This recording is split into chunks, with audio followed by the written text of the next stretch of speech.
السلام علیکم ورحمۃ اللہ۔ تو بیان القرآن میں آج میں کروں گی سورۃ البقرہ کی آیت نمبر 196۔ اعوذ باللہ من الشیطان الرجیم۔ آیت نمبر 196 ہے وَأَتِمُّوا الْحَجَّ وَالْعُمْرَةَ لِلَّهِ، اور حج اور عمرہ مکمل کرو اللہ کے لیے۔ عمرہ کے لیے احرام تو مدینہ منورہ سے 7 میل سے باہر نکل کر ہی باندھ لیا جائے گا، لیکن حج مکمل تب ہوگا جب طواف بھی ہوگا، وقوف عرفہ بھی ہوگا اور سارے مناسک ادا کیے جائیں گے۔ لہٰذا جو شخص بھی حج یا عمرہ کی نیت کر لے تو پھر اسے تمام مناسک کو مکمل کرنا چاہیے، کوئی کمی نہ رہے۔ فَإِنْ أُحْصِرْتُمْ، پھر اگر تم گھیر لیے جاؤ یعنی روک دیے جاؤ، جیسا کہ 6 ہجری میں ہوا کہ مسلمانوں کو صلح حدیبیہ کرنی پڑی اور عمرہ ادا کیے بغیر واپس چلے گئے۔ مشرکین مکہ اڑ گئے کہ مسلمانوں کو مکہ میں داخل نہیں ہونے دیں گے۔ فَمَا اسْتَيْسَرَ مِنَ الْهَدْيِ، تو جو کوئی بھی قربانی میسر ہو وہ پیش کر دو۔ یہ دم احصار کہلاتا ہے، چونکہ اب ہم آگے نہیں جا سکتے، ہمیں یہی احرام کھولنا پڑ رہا ہے اور ہم اللہ کے نام پر یہ جانور دے رہے ہیں۔ یہ ایک طرح سے اس کا کفارہ ہے۔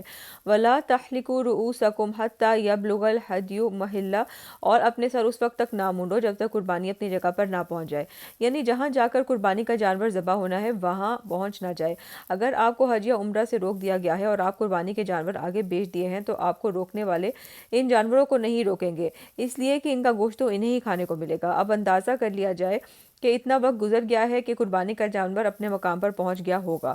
فَمَنْ كَانَ مِنْكُمْ مَرِيضًا أَوْ بِهِ أَذًى مِّن رَأْسِهِ، پھر جو کوئی تم میں سے بیمار ہو یا اس کے سر میں کوئی تکلیف ہو، یعنی سر میں کوئی زخم وغیرہ ہو جس کی وجہ سے اسے بال کٹوانے ضروری ہو جائیں، فَفِدْيَةٌ مِّن صِيَامٍ أَوْ صَدَقَةٍ أَوْ نُسُكٍ، تو وہ فدیہ کے طور پر روزے رکھے یا صدقہ دے یا قربانی کرے۔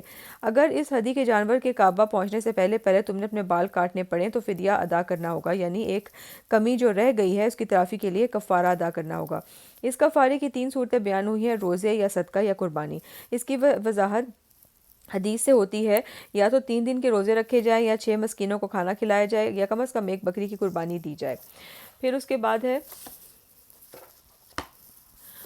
فَإِذَا أَمِنْتُمْ، پھر جب تمہیں امن حاصل ہو جائے اور تم سیدھے بیت اللہ پہنچ سکتے ہو۔ فَمَنْ تَمَتَّعَ بِالْعُمْرَةِ إِلَى الْحَجِّ فَمَا اسْتَيْسَرَ مِنَ الْهَدْيِ، تو جو کوئی بھی فائدہ اٹھائے عمرے کا حج سے قبل تو وہ قربانی پیش کرے جو بھی اسے میسر ہو۔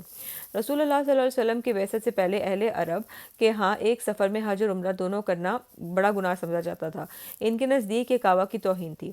اب ان کے حج کے لیے 3 مہینے شوال، ذوالقعدہ اور ذوالحجہ تھے، جبکہ رجب کا مہینہ عمرے کے لیے مخصوص تھا۔ وہ عمرے کے لیے علیحدہ سفر کرتے تھے اور حج کے لیے علیحدہ۔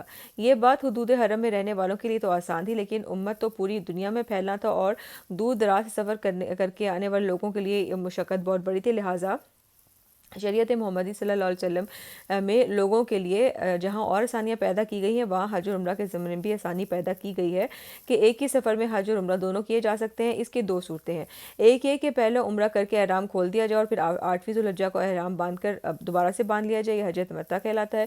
اور دوسری صورت وہ ہوتی ہے کہ حج کے لیے احرام باندھا جائے، جاتے ہی عمرہ بھی کر لیا جائے اور احرام کھولا نہ جائے اور اسی احرام میں حج بھی کر لیا جائے۔ فَمَن لَّمْ يَجِدْ فَصِيَامُ 3 أَيَّامٍ فِي الْحَجِّ، جس کو قربانی نہ ملے تو وہ 3 دن کے روزے ایام حج میں رکھے، یعنی عین ایام حج میں 7ویں، 8ویں اور 9ویں ذوالحجہ کو روزے رکھے۔ 10ویں کا روزہ نہیں کیونکہ وہ عید کا دن ہے، یوم النحر۔ اور پھر آگے ہے وَسَبْعَةٍ إِذَا رَجَعْتُمْ، اور 7 روزے رکھو جب کہ تم واپس جاؤ یعنی اپنے گھروں کو۔ تِلْکَ عَشَرَةٌ كَامِلَةٌ، یہ کل 10 روزے ہوں گے۔ ذَلِكَ لِمَن لَّمْ يَكُنْ أَهْلُهُ حَاضِرِ الْمَسْجِدِ الْحَرَامِ، یہ رعایت ان لوگوں کے لیے ہے جن کے گھر والے مسجد حرام کے قریب نہ رہتے ہوں۔ وَاتَّقُوا اللَّهَ، اور اللہ کا تقوی اختیار کرو۔ وَاعْلَمُوا أَنَّ اللَّهَ شَدِيدُ الْعِقَابِ، اور خوب جانو کہ اللہ سزا دینے میں بہت سخت ہے۔ یہ تھی آج کی آیت، انشاءاللہ کل آگے پڑھیں گے۔ فی امان اللہ۔